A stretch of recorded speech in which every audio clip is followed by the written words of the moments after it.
이제 긴 안식을 갖기 전에 2주 남았는데 무슨 설교를 해야 될까 깊은 고민을 하고 기도하게 됐습니다. 그래, 교회에 대한 얘기를 해야 되겠다. 목사의 마음에는 늘 교회에 대한 생각이 자리 잡고 있으니까 교회 얘기해야지.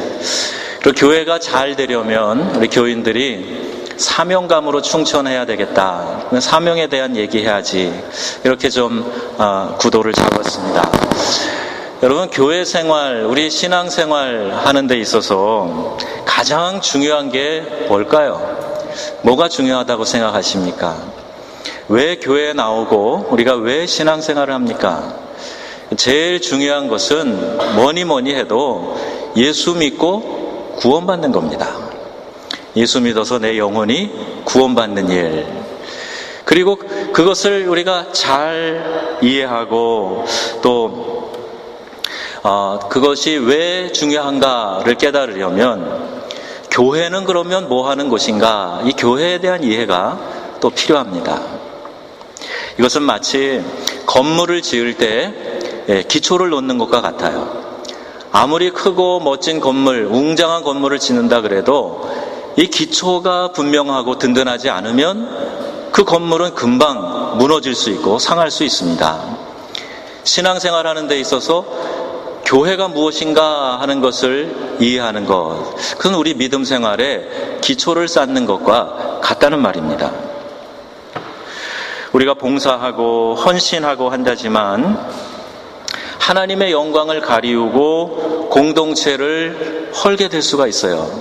그건 교회가 뭔지 제대로 깨닫지 못하고 할 때에 봉사와 헌신이 오히려 어려움을 줄 수도 있다는 말입니다. 내가 원치 않지만 상처를 받게 되고 또 상처를 줄 수도 있는 것이죠. 그러므로 예수 믿는 성도님들은 신앙생활을 하는 데 있어서 교회가 무엇인가 하는 것을 잘 이해하는 것이 얼마나 중요한지 모릅니다. 교회가 무엇입니까? 이 설교는 제가 반복해서 하는 설교입니다. 바른 신앙생활을 하기 위해서 교회에 대한 분명한 정의가 우리에게 필요합니다. 교회라는 말은 우리가 가지고 있는 신약 성경의 원문에 보면 에클레시아라는 단어로 되어 있습니다. 모임을 뜻하는 단어인데 어떤 모임이냐 하면 특별한 목적을 위해서 부름받은 사람들의 모임이에요. 그 특별한 목적이라는 것은 사명을 말합니다. 그들이 이루어야 될 사명. 에클레시아.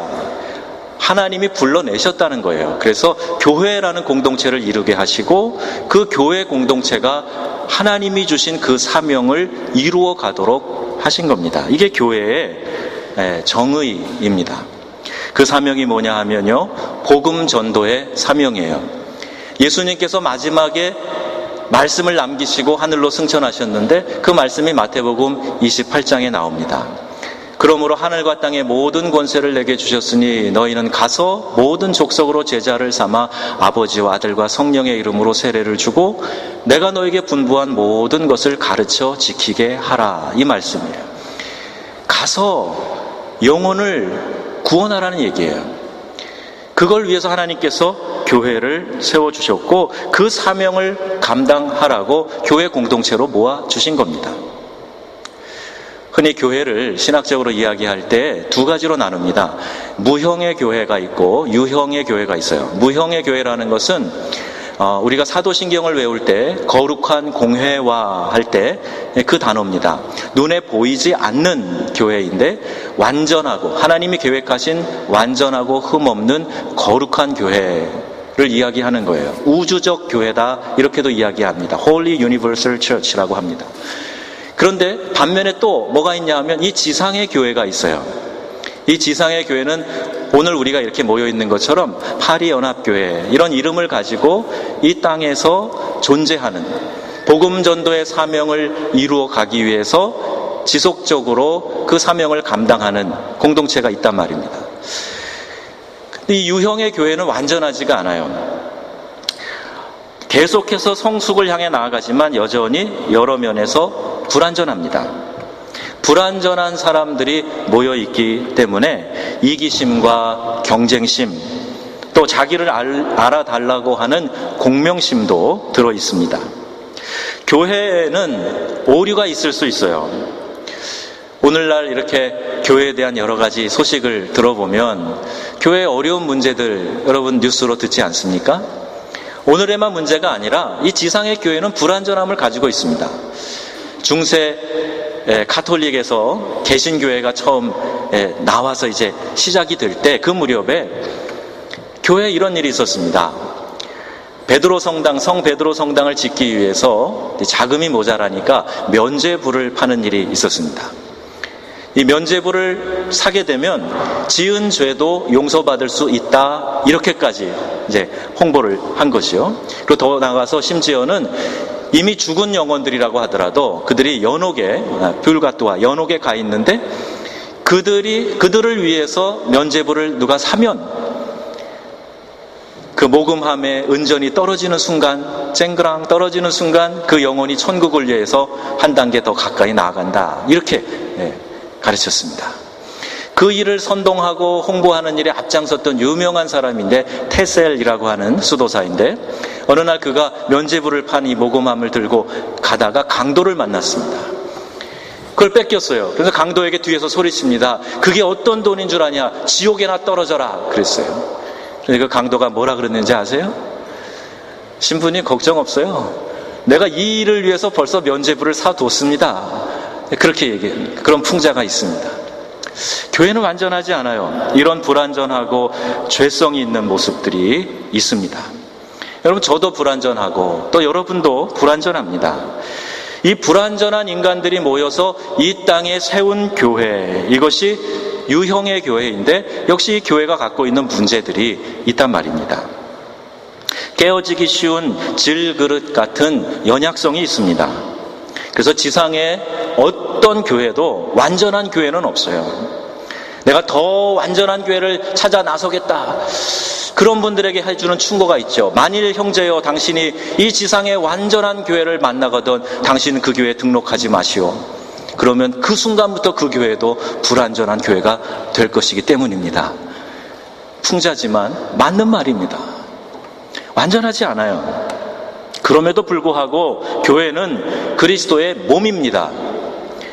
그 주님의 몸 공동체 속에 생명이 있고 복음이 있고 하나님의 말씀이 있고 진리가 있고 예수 그리스도께서 계시고 성령님이 계시는 거예요. 불완전하지만 그 안에 계시기 때문에 우리는 이 교회를 그리스도의 몸이라고 이야기하는 겁니다. 그러므로 내가 속한 교회 공동체를 사랑해야 됩니다. 왜 그렇지요? 그리스도의 몸인 이 교회를 하나님이 너무너무 사랑하시기 때문이에요. 그 몸을 위해서 예수 그리스도가 이 땅에 오시고 그리고 피 흘려서 그 생명을 내어주시고 구속하셨기 때문에 말씀이 충만한 교회, 은혜가 충만한 교회, 진리와 사랑이 충만한 그런 공동체가 되도록 바로 세워가고 바로 섬겨 나가야 될 책임이 오늘 우리에게 있습니다. 교회 공동체를 이루는, 그 몸을 이루는 오늘 우리들에게 있는 것입니다. 교회를 섬기다가 교회가 불화하고 분열되고 깨어지면 그대로 내 마음에 그것이 전이가 돼요. 내 마음의 평화가 깨지고 기쁨이 없어집니다. 우리 가정도 왠지 모르게 어려움을 만나게 되고 교회가 불안한데 그것이 연결돼서 우리 집도 편안하지 않은 그런 일들을 보게 됩니다. 비즈니스도 뒤틀리고 어려워지는 것을 경험하게 됩니다. 왜 그런가? 그것은요, 우리 인간이 육체적인 존재 이전에 정신적인 존재이고 또 영적인 존재이기 때문에 그렇습니다. 그래서 사도 요한이 얘기한 것처럼 영혼이 잘 됨같이 범사가 잘 되고 강건하기를 내가 간구한다. 영혼이 잘 되는 것이 그게 우선순위란 말이에요. 굳이 여러분이 이걸 체험해 보실 필요는 없습니다. 신앙의 선배들이, 우리 믿음의 조상들이 다 말씀을 통해서, 경험을 통해서 우리에게 알려주고 있는 거예요. 교회가 평안해야 됩니다. 우리가 교회를 섬기고 믿음 생활을 할 때 교회가 잘 세워지고 은혜 받기 위해서 중요하게 여겨야 될 것이 있어요. 그 첫째는 교회의 영적인 뿌리가 중요하다 하는 것을 알아야 합니다. 교회는요, 영적인 뿌리를 가지고 있어요. 흔히 우리가 이야기하는 신앙의 전통, 이것을 말하는 겁니다. 어떤 교회는 냉랭하고 부정적이고 비판적입니다. 그래서 다른 곳에서 신앙생활을 뜨겁게 열심히 하던 사람도 이 교회만 오면, 그 교회만 가면 똑같아지는 거예요. 얼마 지나지 않아서 그냥 냉랭하고 부정적이고 비판적으로 변해버리는 거죠. 그런데 어떤 교회는 사랑이 넘치고 막 서로 세워주고 격려하고 축복하고 적극적이고 긍정적이고 성령이 충만한 그런 공동체가 있습니다. 그 공동체에 들어오면, 그 교회에 들어오면 거기에 또 동화돼서 그렇게 자기가 변해가는 겁니다. 아주 개성이 특별하고 도대체 어디 가도 적응 못할 것 같은 사람도 그 공동체 안에 들어오면 믿음이 생긴단 말이에요. 그리고 전과 다른 신앙의 모습을 보이게 되는 거죠. 영적인 분위기가 중요합니다. 영적인 분위기는 누가 만드는 거냐? 먼저 믿은 사람들이 만드는 거예요. 그 교회에 먼저 들어와서 자리 잡고 있는 사람들이 그 분위기를 만드는 겁니다. 그래서 영적 분위기를 잘 만드는 것, 이것이 교회 성장의 열쇠가 되는 거예요. 좋은 영적인 분위기는 우리 교회의 가능성을 말해주는 겁니다. 여러분, 어떤 경우에든지 내 마음에 불평, 불만이 자리 잡으면 은혜 받기 어렵습니다. 불평이 싹트기 전에 이 불평을 싹을 잘라버려야 돼요. 그대로 두면 금방 가시덤불처럼 번져나가서 내 마음을 황폐하게 만드는 것이기 때문입니다. 은혜로운 교회 공동체, 그것을 우리가 유지하는데 꼭 필요한 것, 교회 문턱이 낮아야 돼요. 누가 와도 내 아버지 집에 왔다 하는 그런 편안함과 자유로움이 넘치는 그런 교회가 좋은 교회입니다. 주인 행세가 아닌 주인 의식을 가지고 새로 교회에 온 사람들이 잘 적응하도록 도와주고, 더 나아가서 그들에게 자리를 내주고 적극적으로 함께 할 수 있도록, 동참할 수 있도록 해주는 교회가 문턱이 낮은 교회예요.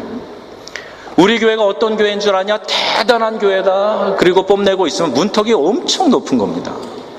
새로운 사람들이 금방 동화될 수 있도록 해주는 것, 이건 좋은 영적인 전통을 갖고 있는 교회는 어디에나 있는 현상입니다. 또 세 번째는 성도들이 교회를 자랑하는 교회입니다. PR할 것 피하고 알릴 것 알리고 하는 거라는 거 아시죠? PR을 잘 해야 되는 거예요. 더군다나 우리 같이 이렇게 디아스포라 한인 교회들은 얼마나 이 지역 사회가 좁습니까? 그러니까 교회 좋은 얘기를 많이 해야 교회가 부흥하는 겁니다. 걱정한답시고 교회에 대한 염려, 근심되는 거, 부정적인 얘기 해봐야 하나도 그 걱정이 도움이 안 되는 거죠. 그럼 뭘 알려야 되는가? 뭘 피하고 뭘 알려야 되는가? 예수님 알려야 되는 겁니다. 교회는 예수님을 자랑해야 되는 거예요. 내가 예수 믿고 이렇게 삶이 변화됐다. 예수 믿고 이런 축복을 받게 됐다. 아, 예수님 참 좋은 분이다. 내가 예수 믿고 완전히 다른 삶을 살게 됐어. 소망이 생겼어. 환경이 힘들어도 하나님이 주시는 기쁨을 내가 알게 되었어. 자꾸 예수님을 자랑해야 되는 거죠.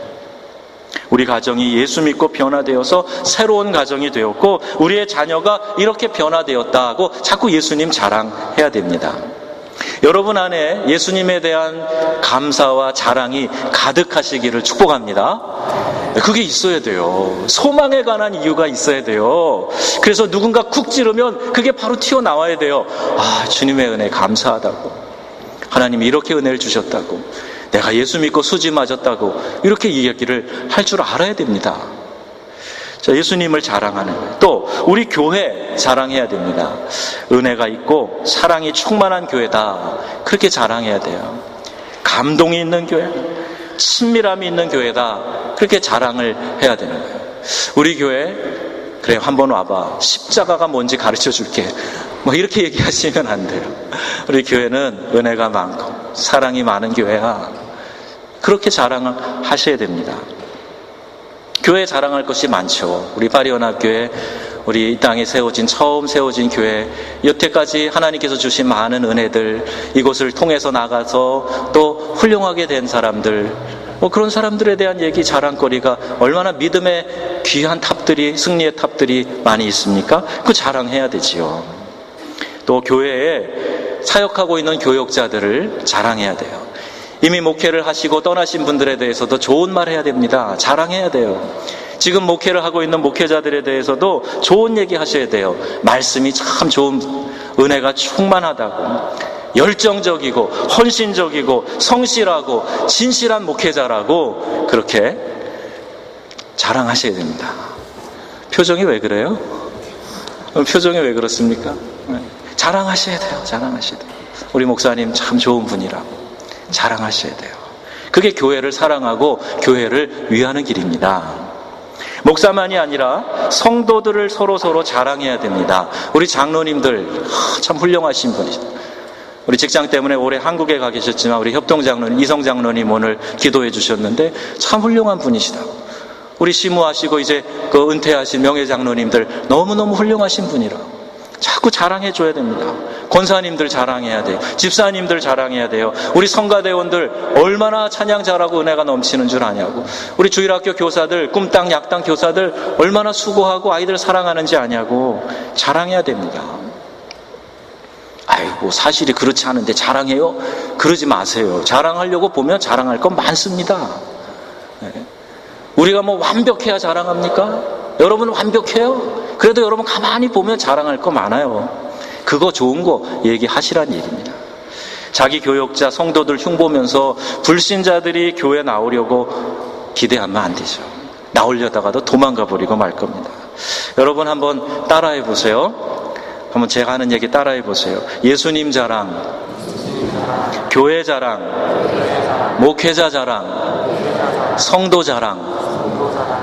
요것만 잘하면 교회가 편안하게 꾸준히 성장해 가는 겁니다. 어려운 거 아니에요. 좋게 얘기하고 그러면 꾸준히 성장합니다.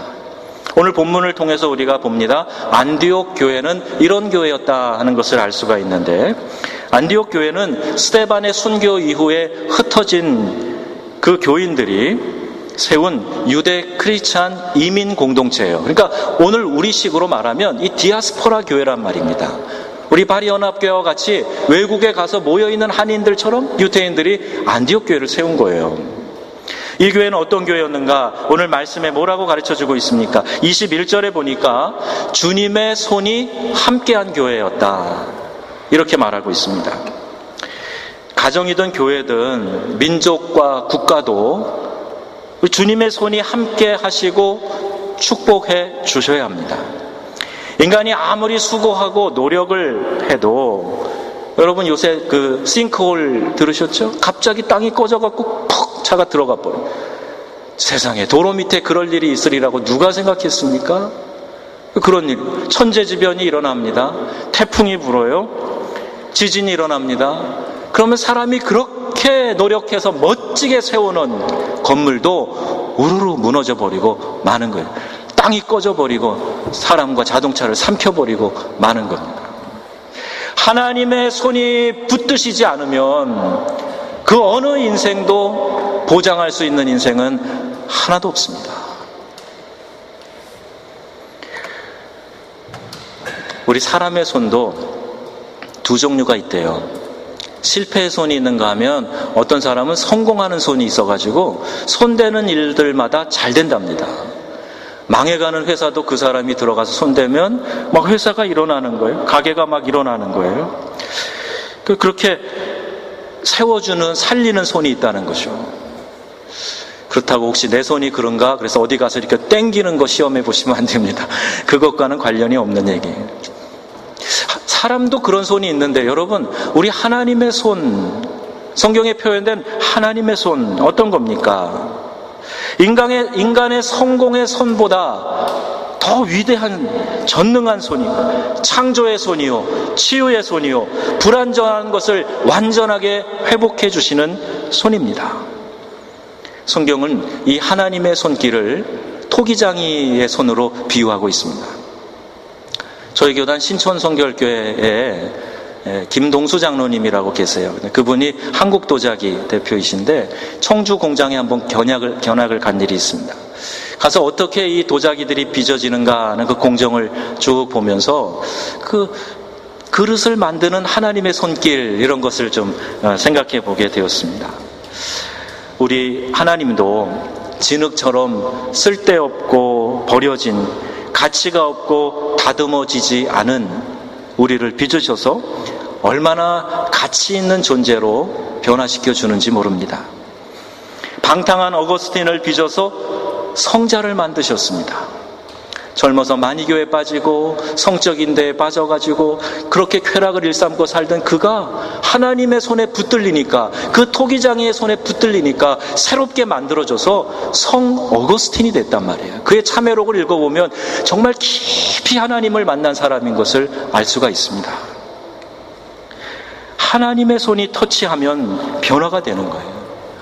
하나님이 손을 대시면 모든 문제도 해결될 줄로 믿습니다. 하나님의 손 만져주세요. 붙잡아 주세요. 이게 믿는 신자들이 간구해야 될 기도 아니겠습니까? 인간이 계획하고 수고해도 하나님의 손이 인도하시고 축복해 주셔야 되는 거예요. 우리가 부르는 애국가에 하느님이 보호하사, 이렇게 하잖아요. 하느님이 됐던 하나님이 됐던 창조주 그 하나님께서 보호하셔야 우리나라 만세 되는 거예요. 내 능력과 재간을 가지고 살면 다 될 것이다. 아니요. 아직도 신앙의 깊이를 경험하지 못했을 때 하는 이야기입니다. 인간이 계획하고 수고를 해도 하나님의 손이 인도하시고 축복해 주셔야 되는 겁니다. 시편 127편에 이런 말씀이 있어요. 여호와께서 집을 세우지 아니하시면 세우는 자의 수고가 헛되며 여호와께서 성을 지키지 아니하시면 파수꾼의 경성함이 허사로다. 여러분, 재물을 지키려고 움켜쥐어 보세요. 모든 세큐리티 시스템을 동원해서 여러분 걸 간직하려고 노력해 보세요. 다 됩니까?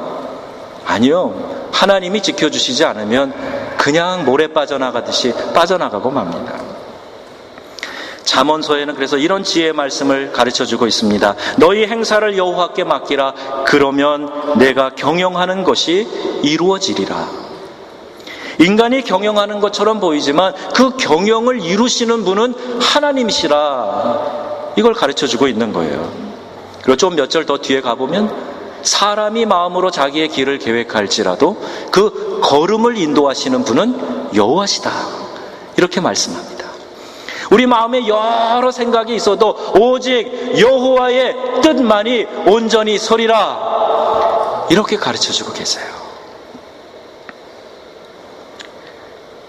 안디옥 교회는 주의 손이 함께한 교회였습니다. 또 23절 말씀 보니까 주님의 은혜가 충만한 공동체였다. 이렇게 성경이 말씀하고 있습니다.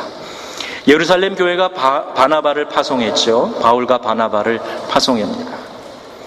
교회가 성장하려면 교회만이 세상에 줄 수 있는 것을 줘야 됩니다. 이 수리아의 안디옥 교회는 그 교회의 담임 목사, 그 교회의 선임 장로를, 바울과 바나바를 성령이 따로 금식하게 하심에 따라 기도하고 그들을 선교사로 내보내요. 은혜가 충만한 공동체가 아니면 불가능한 일입니다. 상식적으로 있을 수 없는 일이에요. 우리 교회에 기둥과 같은 그들을 어떻게 내보냅니까? 그러면 우리는 어떻게 삽니까? 그게 상식 아닙니까? 그런데 은혜가 충만하니까 성령의 음성과 지시를 잘 따라갈 수 있었던 겁니다. 교회는 이 세상이 줄 수 없는 것, 그걸 줘야 돼요. 바베큐로 교회가 성장하지 않습니다. 일본 교회가 청년들이 좀 많이 오면 좋겠다 그래서 그 당시에 영어를 가르치는 프로그램을 많이 했다는 거예요. 그런데 처음엔 좀 모여들더니 일반 사회가 이 학원이 막 발달하면서 다 빠져나가고 말았습니다.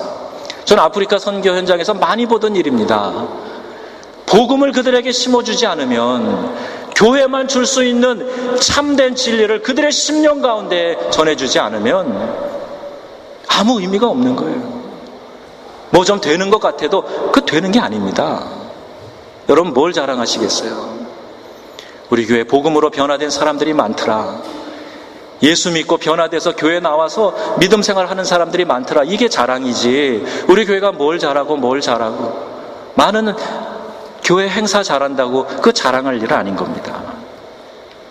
어떤 이민교회는 친교가 좋다고 금요일 밤에 모여서 재미있게 놀았지만 교회가 성장하지 않아요. 친한 교인들끼리 모여서 카드놀이하고 화투하고 재미있게 시간 보내도 그것은 부흥과는 무관한 것입니다. 우리 다락방 모임의 의미를 잘 알아야 돼요. 이렇게 다 모여서 드리는 회중 예배 너무 중요한 겁니다. 또 동시에 소그룹 모임이 참 중요해요. 새의 두 날개와 같다 늘 말씀드리지 않습니까? 다락방 모여서 뭐 하는 거예요? 거기에 말씀이 있어야 돼요. 거기에 말씀에 부딪혀서 살아가는 내 삶에 간증이 있어야 되는 거예요. 그걸 들으면서 또 다른 사람이 도전을 받고 나도 그렇게 살아야 되겠다 이렇게 느끼는 은혜가 있어야 되는 겁니다. 그때 성령의 역사를 경험하게 되고, 그때 교회만이 줄 수 있는, 교회 교인들 공동체만이 줄 수 있는 그 무엇이 거기서 전달되는 것입니다. 그 교회가 성장하려면 너무 많은 얘기 하지 마세요. 다 필요 없습니다. 교회가 성장하려면 교회만이 줄 수 있는 그걸 줘야 되는 거예요. 그게 무엇이에요? 하나님의 은혜입니다. 하나님의 은혜를 통해서 하나님의 임재와 하나님의 현존을 느끼게 해주는 거예요. 옴니프레전스. 하나님이 지금 여기도 계시고 지금 이 순간에 계시는구나. 지금 말씀하고 계시는구나. 주의 말씀이 내 심령에 부딪혀서 쭈삣 무엇인가 내게 변화가 일어나고 전기가 통하는 것 같고, 하나님이 나에게 깨달음을 주시고 이렇게 살아야 되겠다는 결단을 주시고, 말씀 들을 때 이런 역사가 일어나야 되는 거예요. 그게 하나님의 현존입니다. 잡신이 무당 굿하는데 잡신이 임해도 뭔가 분위기가 다르고 느낌이 다르고 신통한 일도 일어나는데, 만왕의 왕이신 하나님 그분의 영이 임하는데 아무 일도 없어요? 있을 수 없는 일입니다. 성령이 임재하시면, 그분이 함께 하시면 뭐가 달라도 달라지는 거예요. 뭐가 변해도 변해지는 거예요. 뭐가 치료가 됐어도 치료가 되는 거예요. 오늘 여러분 안에, 이 예배 공동체 안에 그러한 역사가 나타나기를 주 예수님의 이름으로 축원합니다. 성령이 없는 예배 뭐로 드립니까? 성령이 역사하시지 않는 교회 뭐로 나옵니까? 하나님의 임재, 하나님의 역사, 그걸 기대하면서 우리가 신앙생활하고 공동체로 모이는 거예요. 죄 용서함을 받고 구원의 기쁨과 감격을 체험하고 하나님이 주시는 새로운 환상과 비전을 볼 수 있어야 하는 겁니다. 하나님이 주시는 영적인 은혜 체험해야 됩니다. 은혜 받고 그 은혜를 나눠줄 수 있는 것, 그런 교회가 돼야 부흥하는 거예요. 이것이 교회만이 줄 수 있는 겁니다. 세상도 할 수 있는 건 교회가 안 해도 돼요. 그냥 여유가 있을 때 조금, 근데 거기에 그냥 집중해가지고 하면 교회의 본질에서 멀어지는 겁니다. 여러분, 구원은 믿음으로 받습니다. 은혜도 믿음으로 받습니다. 근데 이 믿음이 들음에서 난다, 성경이 이렇게 가르쳐주고 있어요. 즉 말씀을 잘 듣는 데서부터 믿음이 생기고, 그 믿음을 통해서 구원도 받고 은혜도 받는다는 거예요. 이 말씀은요, 말씀으로 산다는 것을 의미하는 거예요. 잘 듣는다는 것은 그 말씀으로 산다는 거예요. 제가 누누이 말씀드리잖아요. 이 녀석 말 되게 안 들어. 그러면 이 리스닝이 안 된다는 거예요? 히어링이 안 된다는 거예요? 그게 아니라 순종을 안 한다는 겁니다. 근데 오늘 우리 믿는 신자들 가운데 정말 참 말 안 듣는 사람들이 있어요. 말씀을 순종을 안 한다는 얘기입니다. 믿음 주시옵소서 이렇게 기도한다고 믿음이 뚝 떨어지는 게 아니라 말씀에서 그 말씀을 들으면서 난다 그랬으니까 선포하는 말씀 잘 듣고 내가 묵상하는 말씀 귀 기울여서 하나님의 음성을 거기서 찾아내고 듣고 순종하고 그래야 믿음이 생긴다는 거예요. 유태인들이 전 세계 인구의 0.3%가 안 된답니다. 그런데 유태인들 가운데 노벨상을 탄 사람들은 전체 수상자의 35%가 된다는 거예요. 그래서 교육에 관심 있는 사람이 그거를 조사를 했답니다. 어떻게 유태인들은 자녀 교육을 잘 시키는가. 그래서 학교 가서 조사를 하고 물었더니 오전 내내 그들은 토라, 율법을 가르치는, 성경을 가르치는 거예요. 오후 4시간 일반 학과를 한답니다. 도대체 이게 됩니까? 그럼 한번 고3 학생들 생각해 보세요. 바칼로리아 시험 준비하는 학생들 생각해 보세요. 오전 내내 성경 읽고 앉았어요. 속 터지죠. 여러분 아마 장로님이어도 속 터질 겁니다. 얘 뭐 하는 거예요 도대체?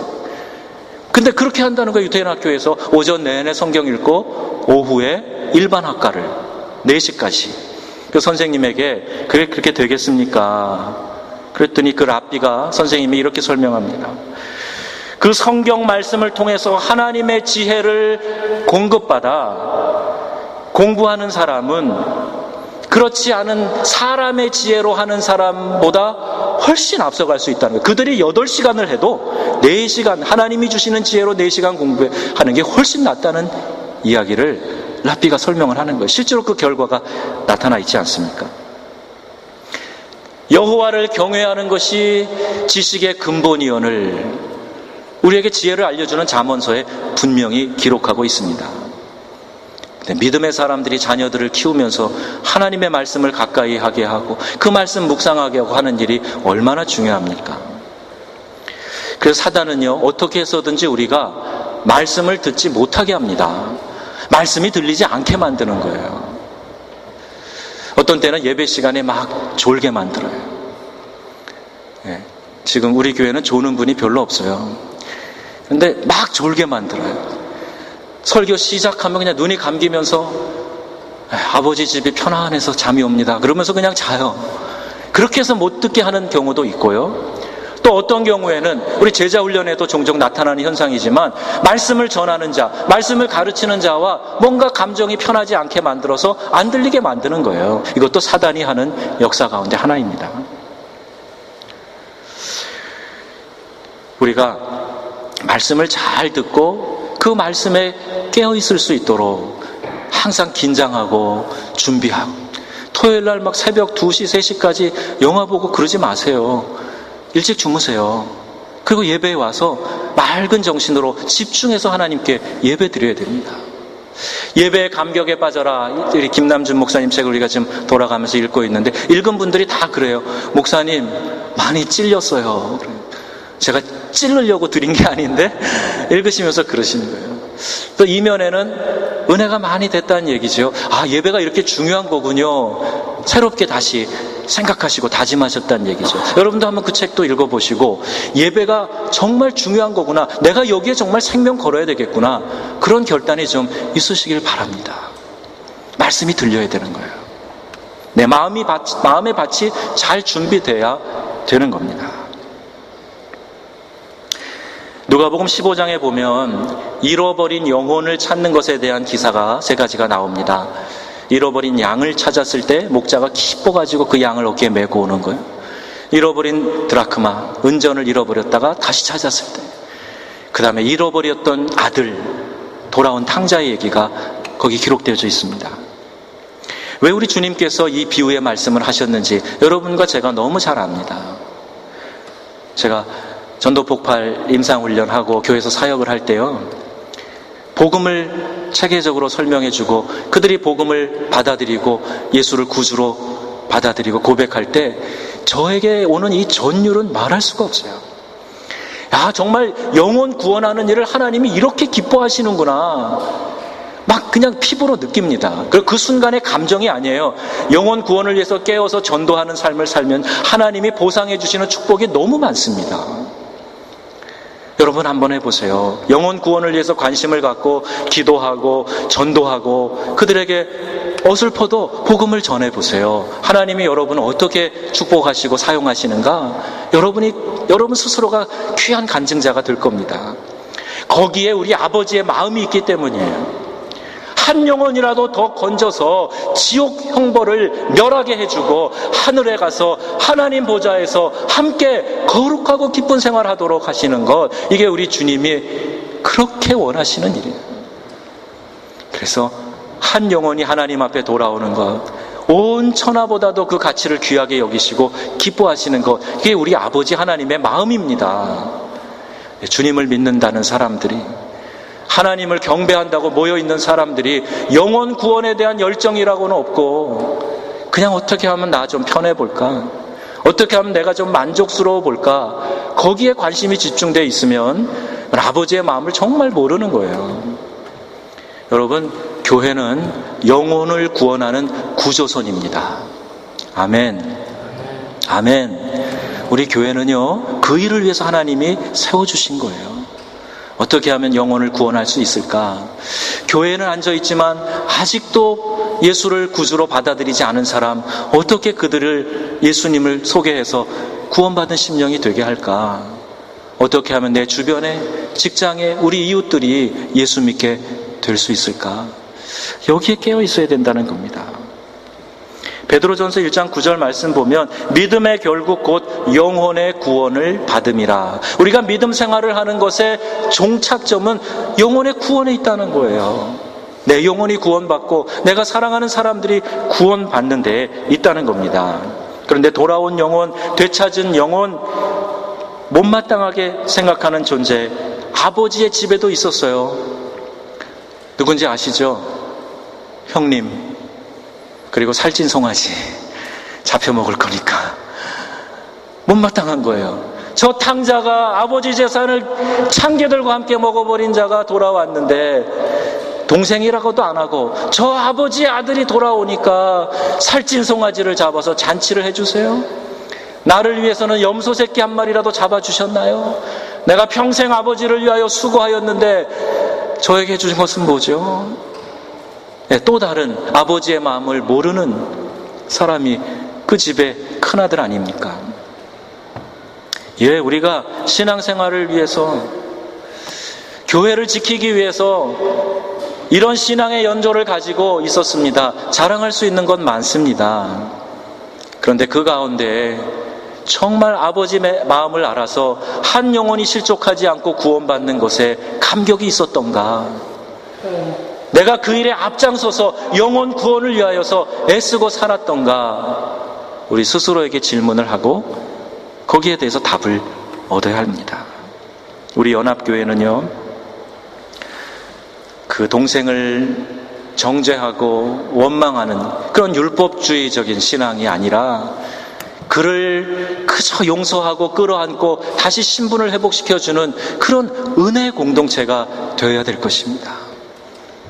누구든지 교회 안에 들어왔을 때 그 하나님의 은혜, 십자가의 은혜, 그것을 깊이 깨달을 수 있도록 우리가 먼저 그 은혜를 표현하고 우리가 받은 사랑을 나눠주고, 그래야 교회가 은혜 공동체가 될 수 있는 겁니다. 제가 저렇게 잘못했어요, 제가 저렇게 했는데도 자격이 있나요? 비난하고 정죄하게 되면 그 큰형이 가졌던 마음, 율법주의적인 마음이 우리 안에서 아직 꿈틀거리는 거예요. 내가 누군가를 미워하고 정죄하고 비난하고 있다면 나는 아직까지도 나를 용서해 주신 그 십자가의 구속의 은혜를 깊이 깨닫지 못한 거예요. 그래서 여전히 정죄하고 비난하고 불평하고 있는 것입니다. 나 같은 죄인 살리신 주 은혜 놀라와, 내 자신이 잃었던 생명 찾고 광명을 얻었다, Amazing Grace 노래하는 그 마음이 내 심령 가운데 있다면 다른 사람이 잘못한 게 보이지 않아요. 그저 내가 용서받은 것이 감격스럽고 감사할 뿐입니다.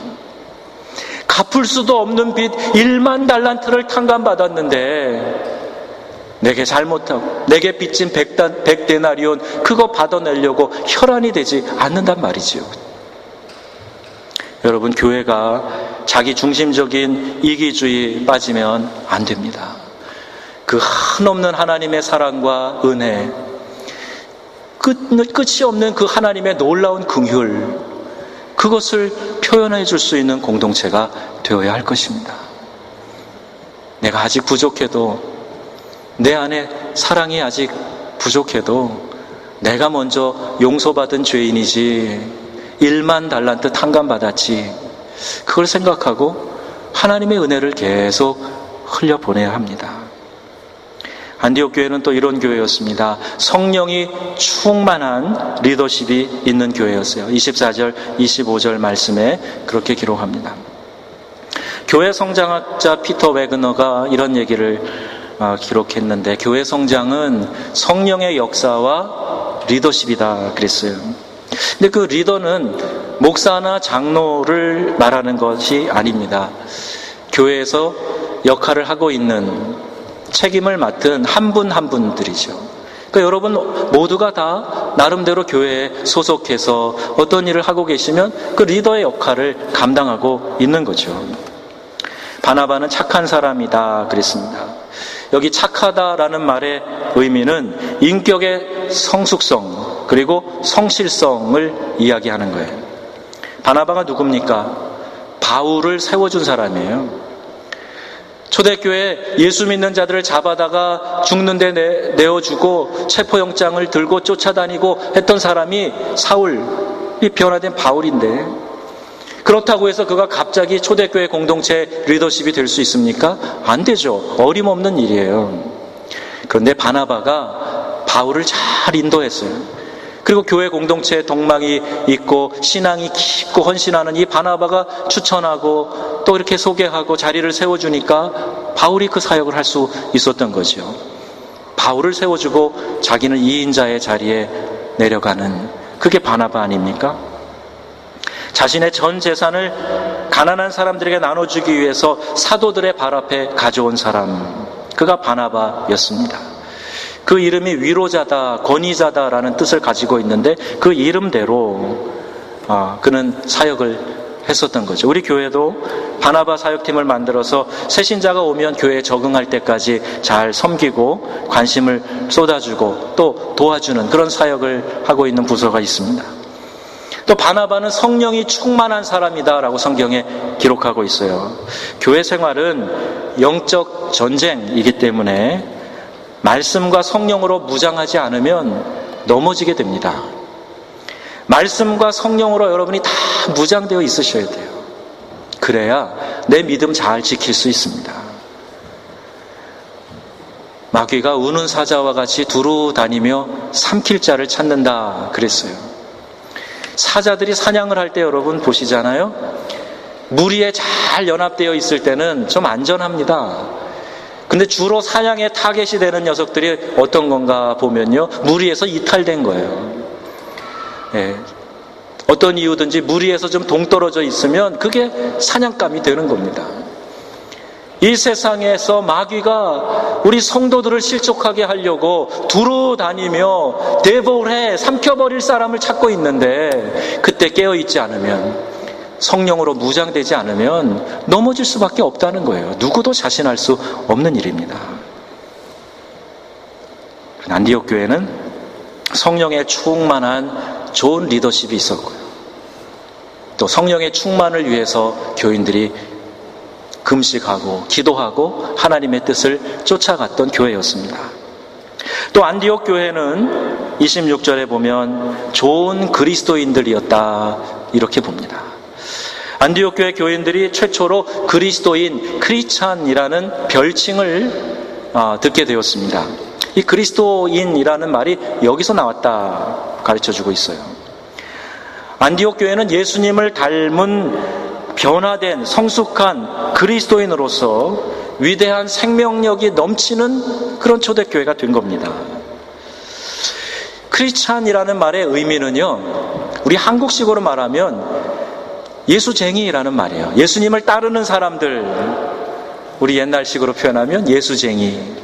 그렇게 높여서 부르는 이름은 아니었습니다. 그런데 예수에 미쳐 사는 사람들, 예수꾼, 예수님에게 모든 것을 걸고 사는 사람, 그런 의미가 있어요. 적어도 우리가 이 시대에 그리스도인이라는 이름을 사용해서 우리가 서로 불리어진다면 우리도 역시 예수님에게 미쳐 사는 예수꾼이 되어야 됩니다. 예수님의 사람이, 온전한 예수님의 사람이 되어야 됩니다. 그래야 신앙이 무엇인지 알게 되고, 그래야 하나님의 능력을 경험할 수 있게 되는 겁니다. 크리스찬도 세 종류의 크리스찬이 있다 그러죠. 보통 이야기하는 성령의 영에 속한 그리스도인, 육에 속한 그리스도인, 이렇게 워치만리는 이야기를 하는데, 보통 우리가 또 이렇게 셋으로는 나눕니다. 처음에는 informed 크리스찬이라 그래요. 그냥 말하자면 지식으로 믿는 겁니다. 예, 무늬만 그리스도인, 이름만 그리스도인, 힘이 없고 아무 능력이 없어요. 습관적으로 나와서 예배하지만 예배 자체가 주는 생명력이 어떤 것인가 깨닫지 못하는 informed 크리스찬이에요. 그런데 또 다른 종류의 크리스찬이 있는데 confirmed 크리스찬입니다. confirm 잘 아시죠? 비행기 탈 때 늘 하시는 confirm, 확실한 거예요. 자리가 분명히 됐나 확실히 하는 거예요. 믿는 교인입니다. 겉보기에 손색이 없어요. 주일 성수합니다. 11조 헌금하고 봉사생활합니다. 다 잘하는 것처럼 보여요. 그런데 정말 그 안에는 영적인 다이나믹이 없는 거예요. 때때로는 잘하기도 하는데 때때로는 또 그냥 미끄러져서 다시 처음부터 시작하는 것 같은 그런 모습을 보이기도 합니다. 시험에 자주 넘어집니다. confirmed 크리스찬, 이것도 중요한데 여기에 머물러서는 안 됩니다. 한 단계 더 나아가는데 transformed 크리스찬이라는 게 있어요. 변화된 그리스도인입니다. 내가 말씀의 확신을 가지고 확증하는 가운데 살아가면서 하나님 앞에 예배하고 기도하고 하나님이 주신 은혜를 경험하며 살아가면서 내 삶이 변화되는 거예요. 이전에 나의 삶, 나의 가치관과 완전히 달라진 다른 모습으로 살아가는 것, 그가 transformed 크리스찬이에요. 자, 여러분은 어느 종류의 그리스도인입니까? 무늬만 가지고 있습니까? 아니면 때론 잘하지만 자주 넘어져요. 그 단계에 있으십니까? 그럼 우리 모두가 다 지향해 나가야 할 점이 있는데 변화된 그리스도인이 돼야 됩니다. 우리 모두가 다, 우리 연합교회 교우들 모두가 이 변화된 그리스도인이 되어야 진정한 삶의 능력을 경험하게 되고, 이것이 기독교 신앙이구나 하는 그 맛을 알게 되는 거예요. 다른 사람들을 변화시키는 능력 있는 그리스도인들이 다 되시기를 주의 이름으로 축원합니다.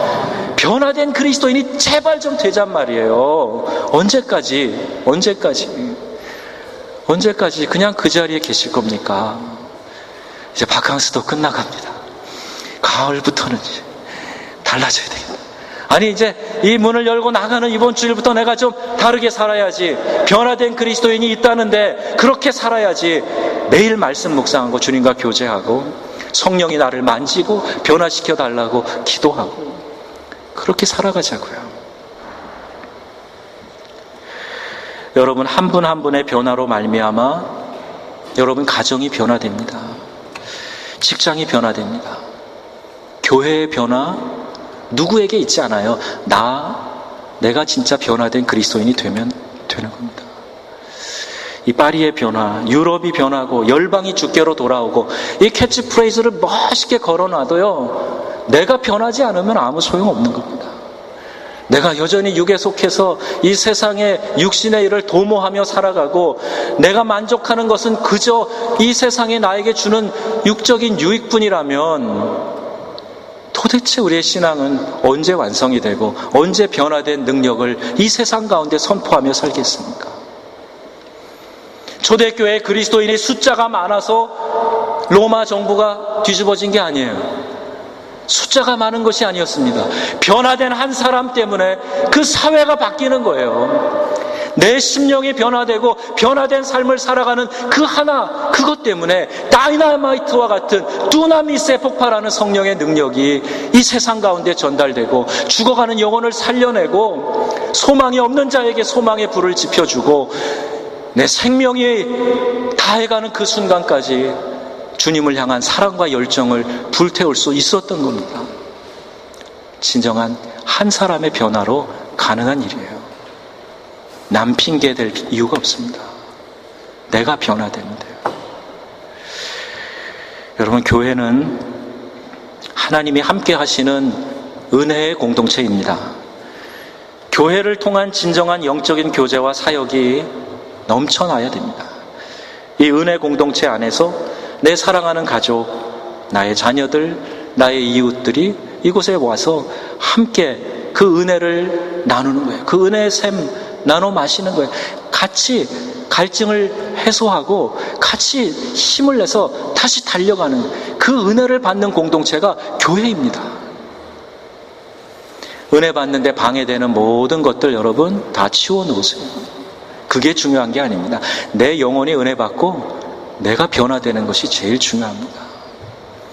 우리 각자가 행복한 교회 생활을 통해서 가정과 이 사회의 질서들이 바로 세워지고 또 축복된 삶을 살아가시는 우리 모두가 되시기를 주 예수님의 이름으로 축원합니다. 아멘. 같이 기도하겠습니다. 교회는 은혜의 공동체라고 말씀 전했습니다. 이 교회가 주의 은혜만을 전하는, 주의 은혜만으로 충만한 살아있는 성령의 역사가 있는 공동체가 되도록 주여 인도하여 주옵소서. 우리 같이 한음성으로 기도합니다. 하나님, 오늘 저희에게 은혜를 주심을 감사합니다. 주님의 거룩하신 은혜와 주의 사랑이 저희의 심령 가운데 나타나게 하여 주옵소서. 예수의 영으로 저희 가운데 임하여 주시고